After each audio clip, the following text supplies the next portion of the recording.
Starting now, this is Real People. Real issues. Real news. Real people.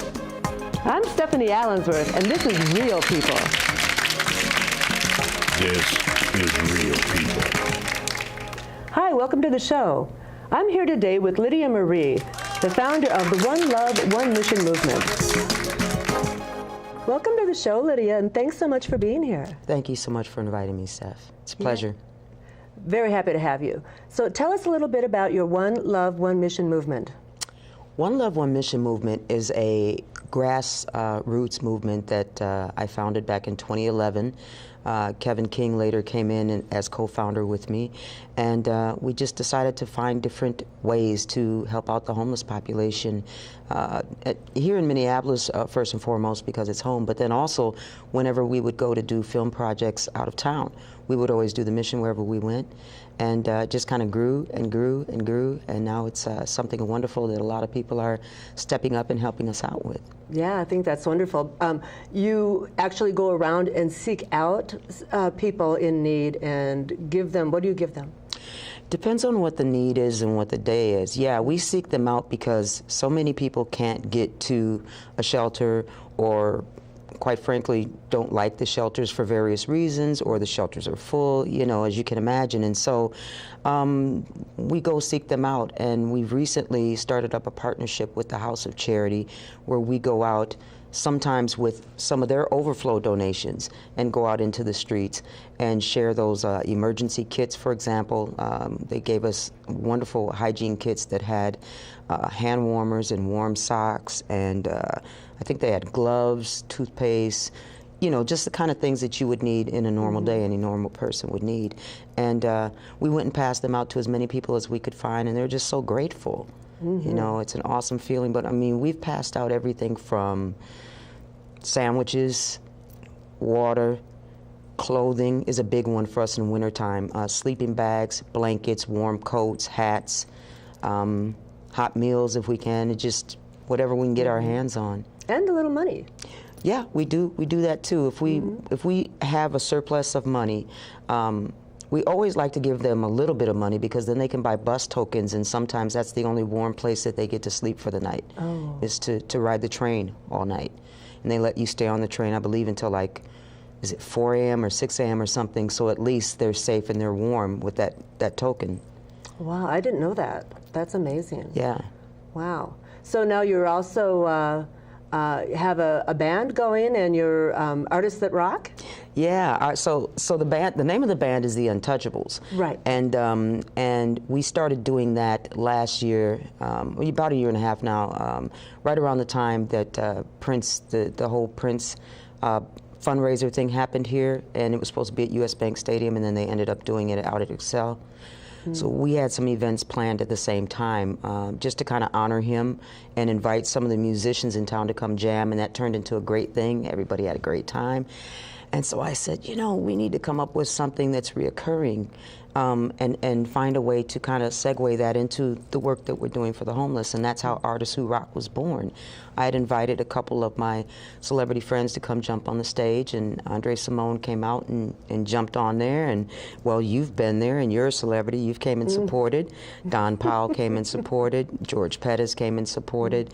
And so we just had a long list of not only celebrities, but local Minneapolis musicians who decided to get down with us. And so I said, well, man, you guys rock. You're rocking for the greater good. So anytime we play, it's always to raise awareness and raise funding or resources for the homeless. Right, right. And you also have the magazine now, right? Correct. We had True Entertainment magazine going on since 2011 as well. We were about 35 issues in. That's, again, Kevin King and myself. And then I decided to change the name to Artists Who Rock. I had to do a little boxing with Kevin to get that pulled off, but I just felt it was really important that we start highlighting the people who give back, the artists, the small businesses like the Lotus, like Rudolph's, like Giacchino's, you know, these wonderful owners who have these small local establishments, and don't forget that we have homeless and hungry people out here. And so I wanted to start highlighting them. I wanted to start highlighting the musicians who come and give of their time.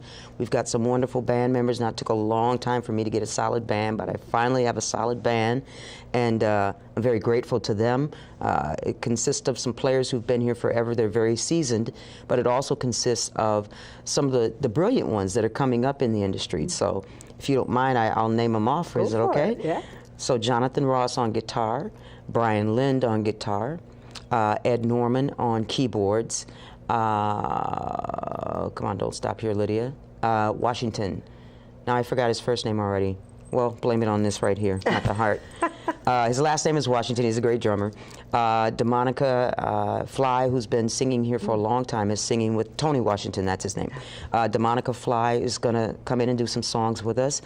So is Al Hudson. Al Hudson sings with LTD, and DeMonica has sung everywhere with everyone as well. So when you get these kind of people that'll come and hang out with you, it just gives you a good feeling. And then we have what I call the brilliant one, and that's her name is Jaslyn Soul, and she's a young artist. She's budding, and she's kind of getting her hands into everything, and she's coming in there with us, and so it's just a great time. And then, you know, Kevin, he's always around there somewhere, always a part of it. So we're just having a lot of fun finding ways to make great things happen for the people who need it the most. So. Right. So you're taking all three of these pieces and you're kind of combining them together. Exactly. And it's like you said, grassroots. So it's all just coming from the heart. You know? That's right.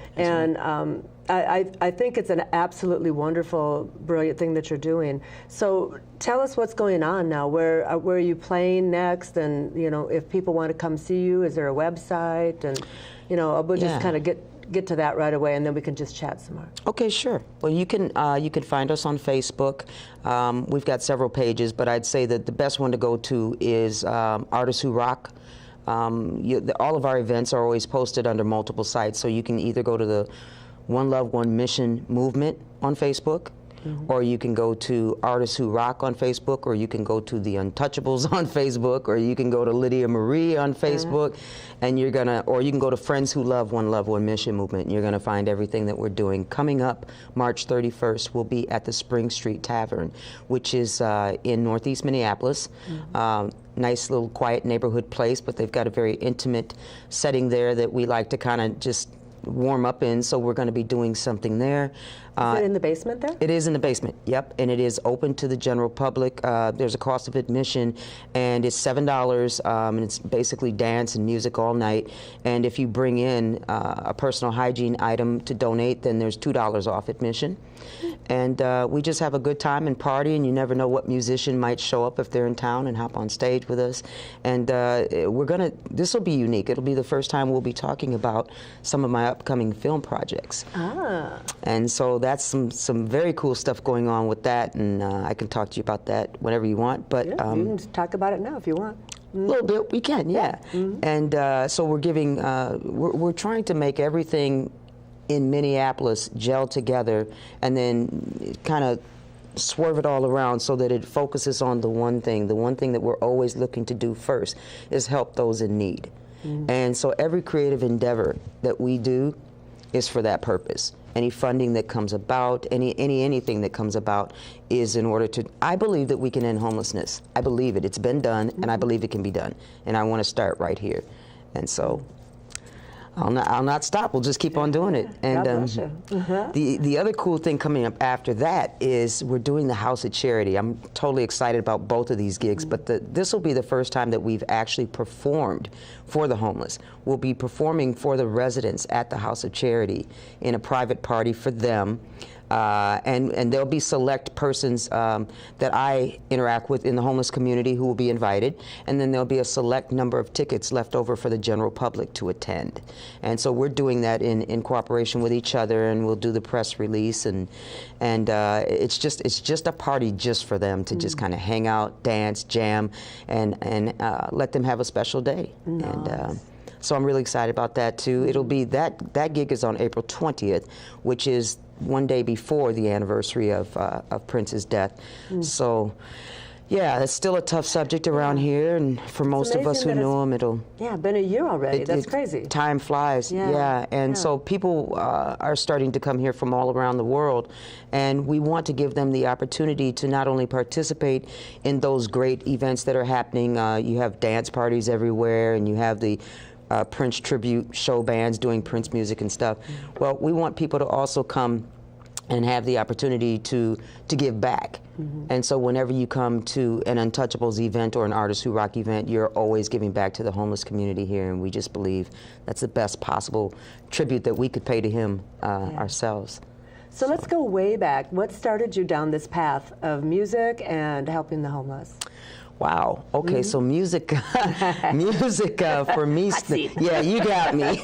Music for me started back when I was about 15, 16 years old. I had started dating Andre Simone, who was playing for Prince at the time, and Prince, I think Prince was working on had just finished his second record, actually, and they were about to go out on tour, and then everything kind of really blew up after that. But I started dating Andre, and I became more and more interested in music, and he and I would kind of write stuff together, and then he left Prince, and he got with Owen Husney over there at American Artist Studios, and I go, well, why don't you do a project on me? And he goes, well, why don't I? So we're doing a project together now, and I'm in American Artist Studios and getting my teeth cut and learning the board, learning it all. And if you were a young female back then, you either had to figure out how to do it yourself or beg the guys to do it for you, and most of the time the guys were like, hey, you better know what you're doing if you're in the studio with us. So people like myself, Sue Ann Carwell, we just got in there and figured it out. And I started writing a ton of songs, and ended up going to Don Powell Management after that and writing a song for the Jets and writing for other local artists, Jeffrey Tresvant and Centerfold, who had a deal with CBS, just a lot of people. And so my niche was always writing, and the artist thing for me was, I was a reluctant artist. I was always kind of shy, and still am a little, and I don't like to be in the limelight so much. So, but eventually it did find its way around to that. Well, I retired. I went on to work for Jimmy Jam and Terry Lewis as a staff writer, producer for some years. Went out to LA to do some work with Chico Bennett of 01 Entertainment as his production partner for a bit. And then I had a life-changing event that caused me to have to make a serious decision, and that serious decision resulted in my retiring from music in 1993. So I retired from it, swore it off, swore that I'd never do it again. I came back here to Minneapolis eventually and got into corporate America for a bit and started working in government. And geez, then something happened that brought me back to it. And I decided if I'm going to do this, I'm going to only do it for a reason now. It has to be cause-oriented, or I'm just not into it anymore. So that's kind of what happened. Yeah. So cause-oriented. So you chose helping the homeless. Why? Right. I used to work for the Public Housing Authority. And I used to manage a team of inspectors, and it was our responsibility to ensure that there was safe and habitable, affordable housing throughout the city of Minneapolis. And there was about 5,000 families that I was responsible for. And I would go into situations that were just mind-blowing.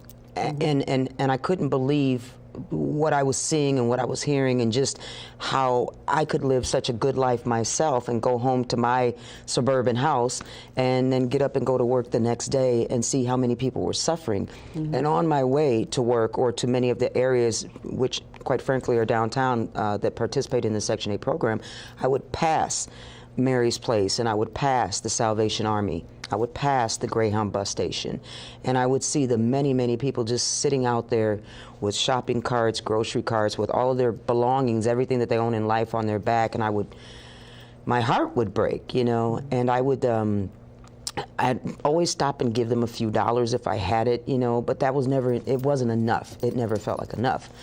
So there was one particular day when I got an advance, a Christmas present from the Housing Authority, a bonus you get every year when you're in management there. And Kevin King had come in town, and we were working on a creative project together. And he was printing out his boarding pass because he had to leave town the next day. And so I dropped him at the library, and I went to go cash my check in between time. And I go to the bank, and my mind was just whizzing, whizzing, whizzing. And something was tapping at me, but I didn't really know what. And I get into the bank to cash my check, and something says, okay, you're going to do this, Lydia. And the other part of me was like, do what? And then the other part of me was like, you're going to do it. And the other part of me was like, do what? I cashed the check, and I asked the teller to give me half of the check in $5 bills.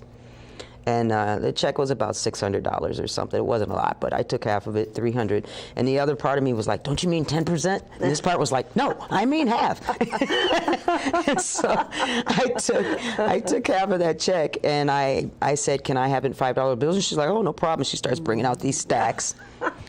And my brain is still doing the ping pong thing, right? And I'm on autopilot now. And so I'm like, would you have some envelopes too? And she goes, well, we only have deposit envelopes. I said, well, that's perfect. So she brings me a stack of these, and she's looking. I'm sure she's wondering what I'm doing. And I thanked her, and I grabbed it all and went into the car, put it on the passenger seat, and I pull up to get Kevin, and he goes to get in the car, and he looks, and he goes, did you just rob a bank or something? And I'm like, no. And he goes, what is that? And I said, it's money. And he said, what are you doing? I said, well, would you get in the car? You know, and he's like, gets in the car, he puts the money on his lap. And I remember Kevin and I had been speaking across the phone and through emails and stuff, but we hadn't met face to face. So now he's sitting face to face with this woman who's just, got this wad of money, and he's scratching his head trying to figure it out. So we get back to my place, and I just said, do me a favor, can you just take a $5 bill and stuff it in an envelope and write on it, God loves you and so do I. And he says, are we giving this away? And I said, yeah. And he said, why? And I said, because. And he's just still like, she's an alien. What's wrong with her? So he stuffs them all in there, and he writes them all up, and he goes, whoa. Now he starts getting excited. So he goes from being a little nervous, like is he in the car with a crazy person, to, wow, this might be kind of fun. And so I go, we're going to go find some people who need it. And so we go right down to the area between Mary Jo's and the Salvation Army.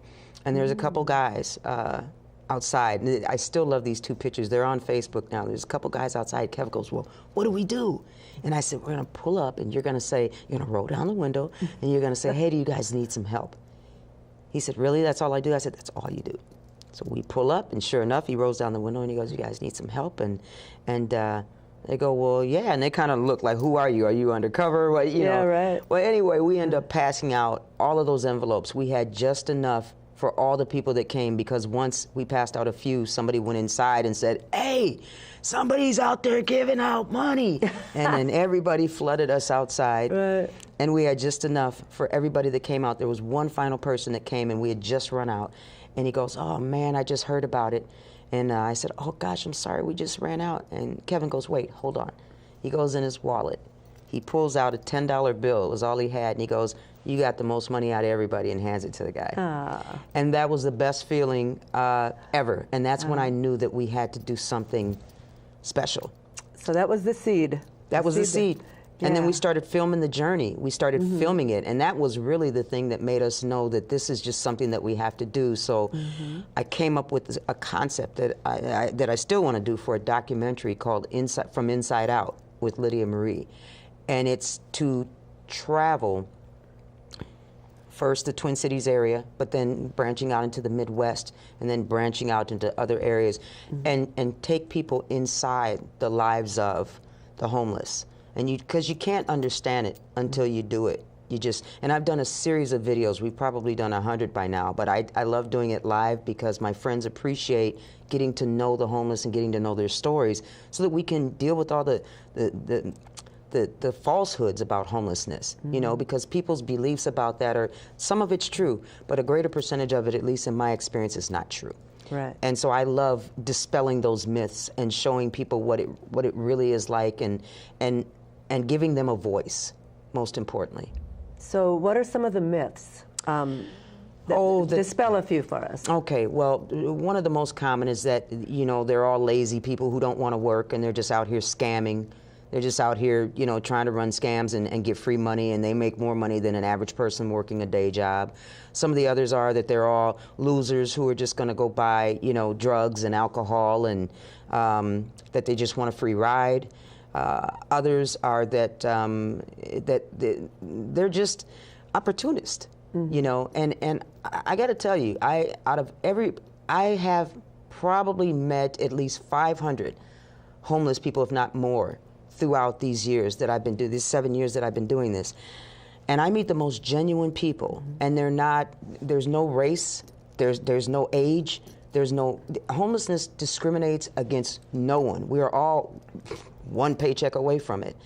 I've seen or one illness, right? Or one illness, and that's the truth. A lot of the homelessness that we see out here, it comes from people who have mental health issues, or people who have addiction issues, or people who broken homes, come from broken homes, broken families. There's the youth.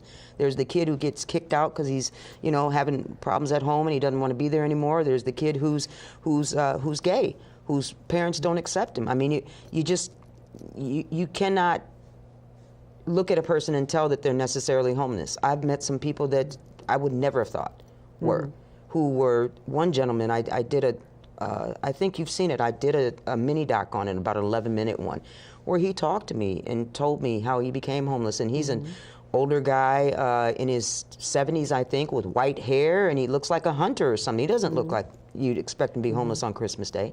Yeah.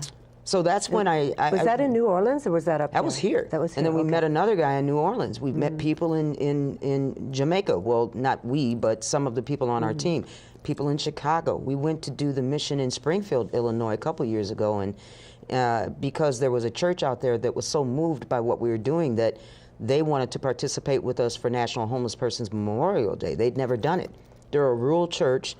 The population is all Caucasian. They'd never seen homelessness, had no idea what it's like. And when they went and saw the video, they just cried. And half of them said, how can we help? We want to do this. What can we do? Well, Springfield is, that town is Verdon. Springfield is like, I think about 30 miles away. And they got so excited, the whole church got involved, and they made blankets, and they collected donations, and we went down there and got the Hampton Inn. By the way, shout out to Hampton Inn. They donated a room to us so that we could come out there and collect all we could. They gave us 25 blankets, comforters, and we had a tremendous outpouring that day.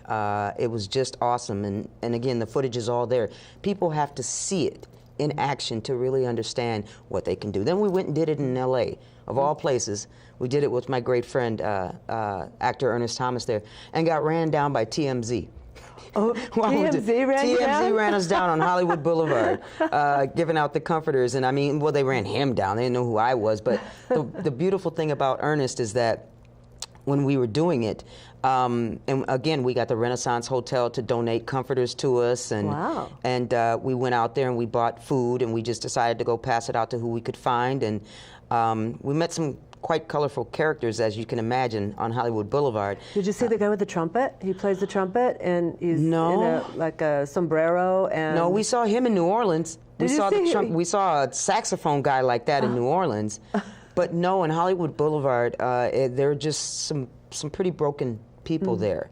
And out of nowhere, yeah, here comes TMZ. And it was right around the time, I want to say, that there was a big deal with the black actors getting shut out of the Oscars. You remember that? Because you were out there, I want to say, around that time. Yep. And so that's what they wanted to talk to him about. But Ernest, being the wonderful soul that he is, before he even spoke about any of that, when they asked, what are you doing here? He said, well, I'm out here with my great friend. She runs this mission, and we're out here helping the homeless today.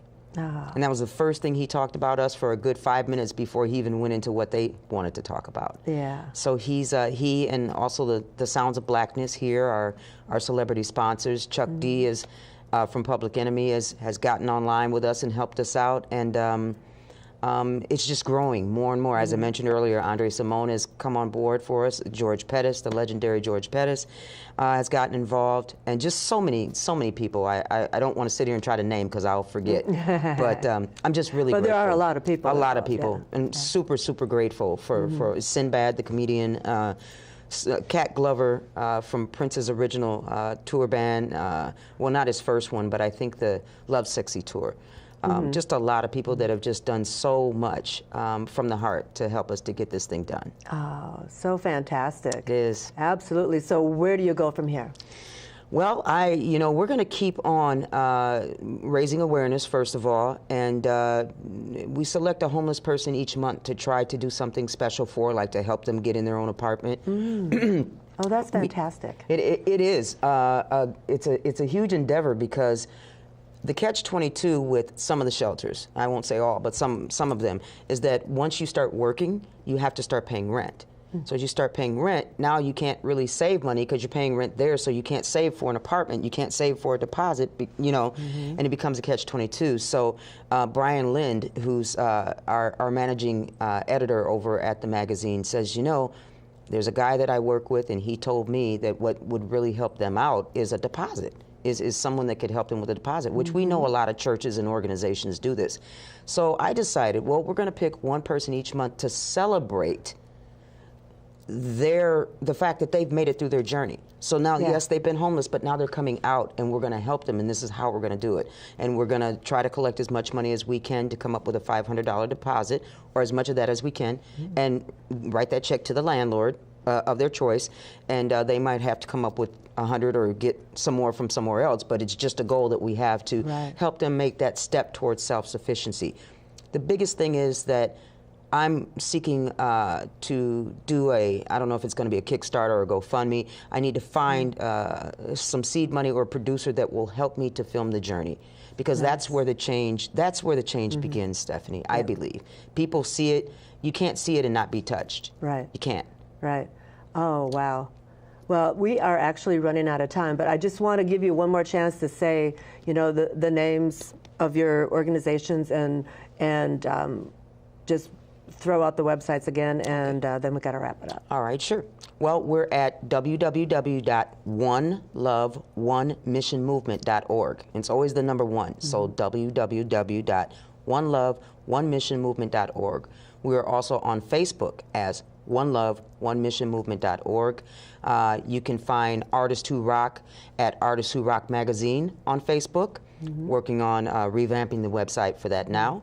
And then you can join any of our public groups, Friends Who Love One Mission Movement, if you're interested in volunteering or supporting in any way. That's where you'll find us. Perfect. Thank you so much. Thank you, Steph.